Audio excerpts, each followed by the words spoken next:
My brothers and sisters of Burkina Faso, my African family across the continent, and to the world watching us with disbelief, hear me well. They said it was impossible. They laughed at us.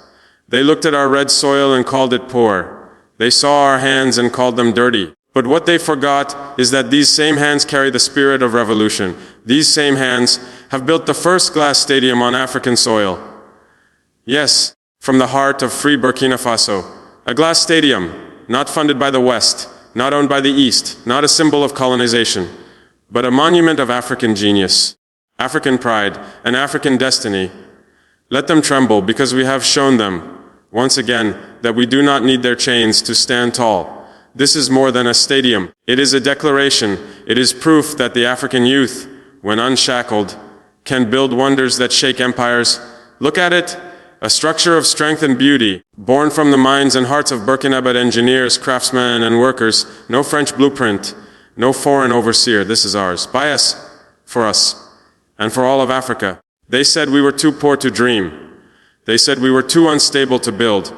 They said we were only good for their gold mines, their cocoa, their uranium, but we have taken sand and fire and turned it into glass.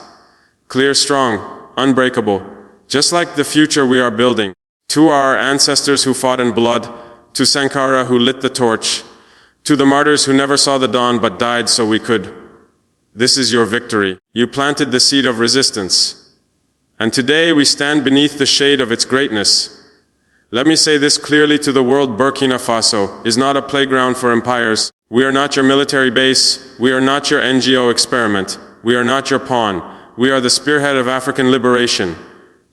And we are moving forward. We are building a new future, one of our own design, no longer asking for permission, no longer bowing for loans, no longer feeding systems that keep us weak.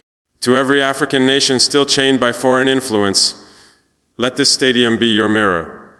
Let it reflect what is possible when we believe in ourselves, when we choose courage over comfort, when we build with our own sweat, not their crumbs. And to the youth, you are the architects of the next Africa. Don't wait for the West to hand you power. Seize it. Don't wait for the world to validate your dreams. Live them. Your mind is the mine. Your hands are the weapon. Your heart is the revolution. This is not just about sports. This is not just about glass.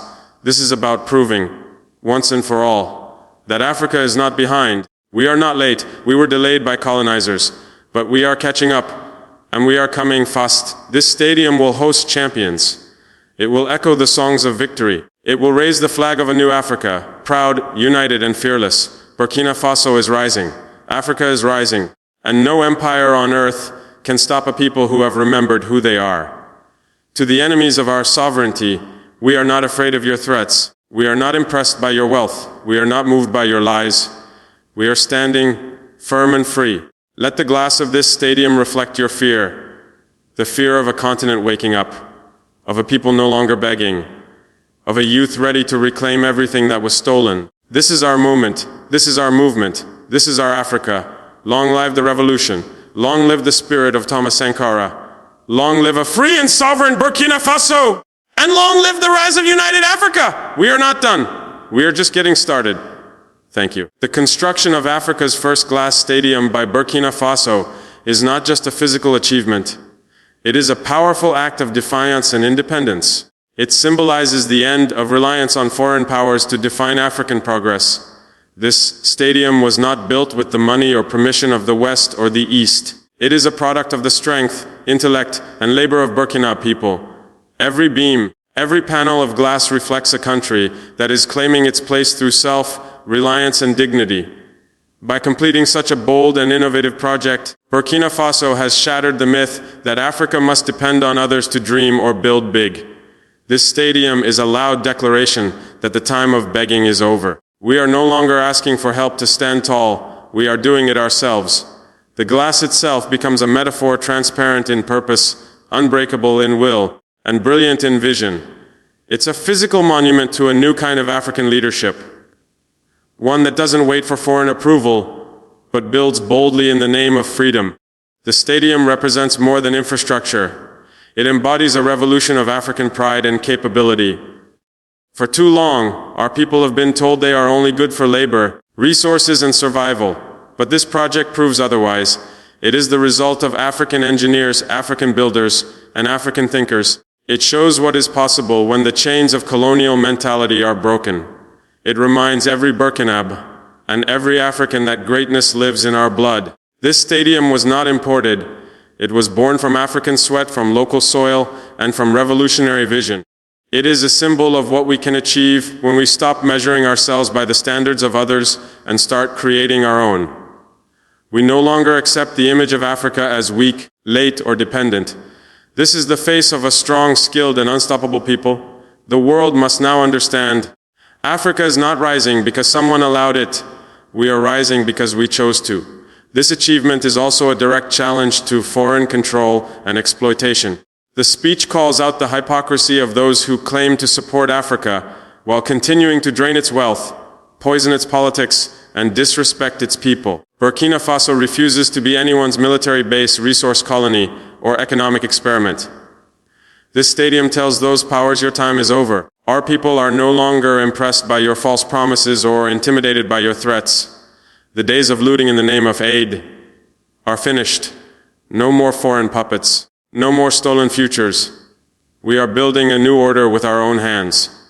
That terrifies those who relied on our weakness, but it energizes the hearts of the African people. When a nation like Burkina Faso stands up and builds without you, it proves that Africa no longer needs you to define its destiny. We will trade on our terms, build on our terms, and fight to protect what is ours. The revolution is real. The youth are central to this message. They are not seen as passive victims of history, but as active leaders of Africa's next chapter. The stadium stands as a challenge to young Africans. Stop waiting for jobs, approval, or guidance from broken systems. You have the mind, the heart, and the hands to build the future now. Traoré's speech empowers the youth to take responsibility, not just for their personal lives, but for their countries and continent.